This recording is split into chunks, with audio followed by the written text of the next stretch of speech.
Bismillahirrahmanirrahim. Assalamualaikum dan salam sejahtera. Selamat datang ke channel Cikgu Duan. Bagi yang pertama kali masuk ke channel Cikgu, jangan lupa like, share dan subscribe dan tekan butang loceng di bawah supaya anda tak terlepas apa-apa video yang terbaru daripada Cikgu selepas ini. So, untuk video kali ini, Cikgu ingin kongsikan sambungan bab 8, sains tingkatan 4, subtopik 8.2. Jadual berkala unsur moden. Inilah jadual berkala unsur moden. Okey. So, kita tengok yang pertama. Kumpulan. Apa dia kumpulan ni? Terus menegak dalam jadual berkala unsur moden disebut kumpulan. Ni yang panjang ni. Kumpulan 1, kumpulan 2. So, kumpulan 1 nama dia logam alkali. Ada nama khas dia, logam alkali. Kumpulan 2 kita namakan logam alkali bumi. Logam alkali bumi. Lepas tu kita ada kumpulan 3, kumpulan 4, kumpulan 5 sampai kumpulan 12. 3 hingga 12 kita panggil apa dia? Unsur peralihan. Unsur peralihan. Dan kita ada kumpulan 13, 14, 15, 16, 17. Kita panggil kumpulan halogen. Ni fluorin, klorin, bromin ni. Dan ni semua ni kita panggil halogen. Kumpulan yang terakhir iaitu kumpulan 18, helium, neon, argon, krypton, xenon apa semua ni kita panggil gas nadir. Okey. So kenal dulu. Yang panjang-panjang ni kita panggil kumpulan. So, berapa kumpulan semua dia ada? Ada 18.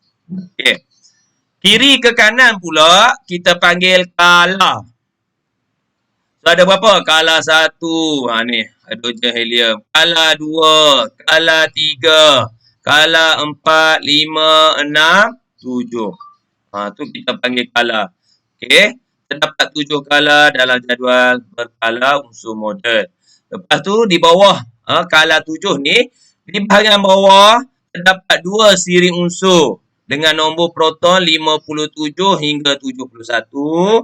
Okey, dan 89 hingga 103 dan diletakkan secara beransingan. So yang atas kita panggil siri lantanida.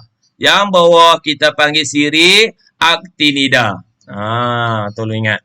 Okey, kumpulan dah tahu, kala pun dah tahu, siri pun dah tahu. So apa simbol petunjuk warna kuning ni? So warna kuning adalah pepejal ataupun adalah logam.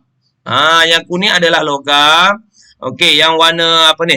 Kemerah-merahan ni, kelabu ni, koko macam tu, separuh logam.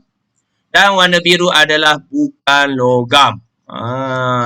So kalau kiri ke kanan daripada logam, separuh logam, bukan logam. Okey. So itu dia. So di dalam jadual berkala, dia mewakili simbol. Sebagai contoh kat atas ni, 1. Ada nombor 1 ni apa dia? Nombor proton. H besar iaitu simbol unsur. Lepas tu nama dia, nama unsur hidrogen. Okey, yang bawah apa dia? 1 ni jisim atom relatif. Okey. So kamu kena tahu apa maksud nombor di atas unsur, simbol apa dia, jisim atom relatif. Okey, kena tahu. Okey.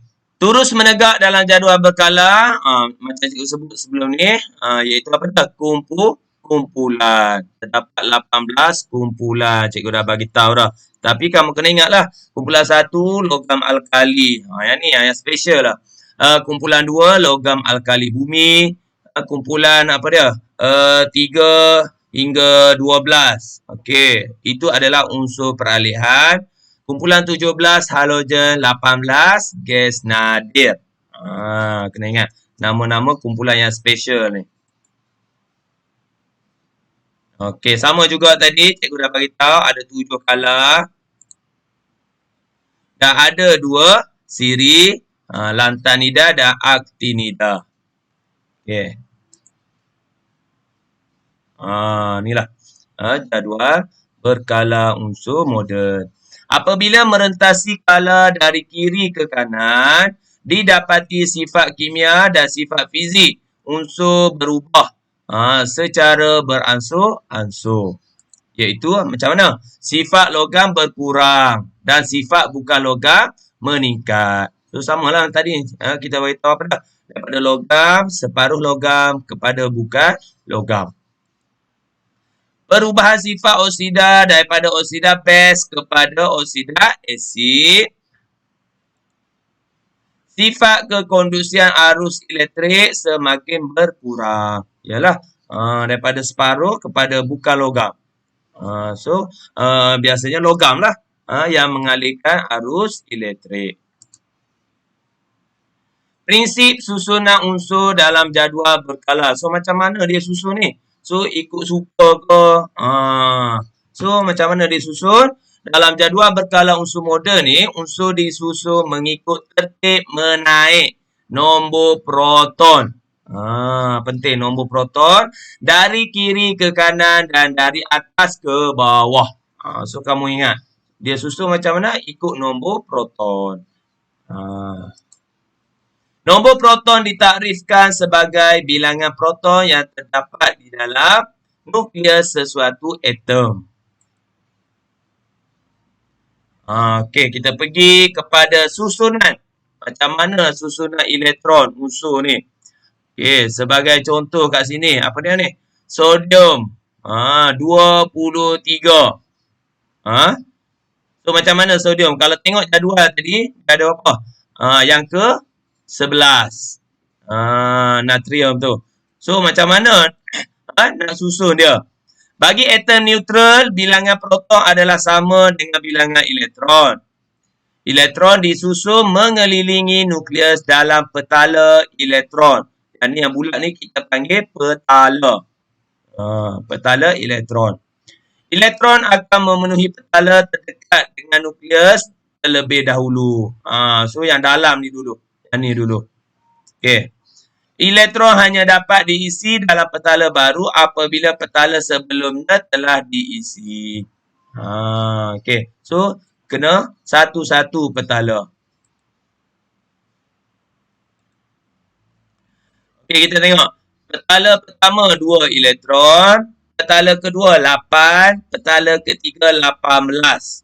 Okey. Bagi atom nombor proton 1 hingga 20, 2 elektron diisi dalam petala pertama, 8 elektron dalam petala kedua dan 8 elektron dalam petala ketiga. So, maksimum untuk petala pertama 2. Boleh ingat. Yang kedua 8. Yang ketiga pun 8. Senang ingat. 2, 8, 8. Okey. Dah lebih daripada 8, baru isi petala berikutnya. Ingat yang tu. Ni contoh. Susunan elektron dalam atom sulfur. Sulfur mempunyai nombor proton 16. So, isilah dulu. Maka suatu atom sulfur mempunyai bilangan elektron 16. Okay. 2 elektron disusun dalam petala pertama. Okay, tengok ni. 1, 2. So, ada 2. Elektron dalam petala pertama. 8 elektron disusun dalam petala kedua. So, buat lagi. Bulat. So, petala kedua ada 8. 2, 4, 6, 8. Okay, kita tengok. Ada berapa? 2 tambah 8, 10. Tapi sulfur ada 16. So, 6 lagi tak cukup. So, kita buatlah elektron dekat yang ketiga. So, 2, 4, 5, 6. So, jadilah 6. Okay.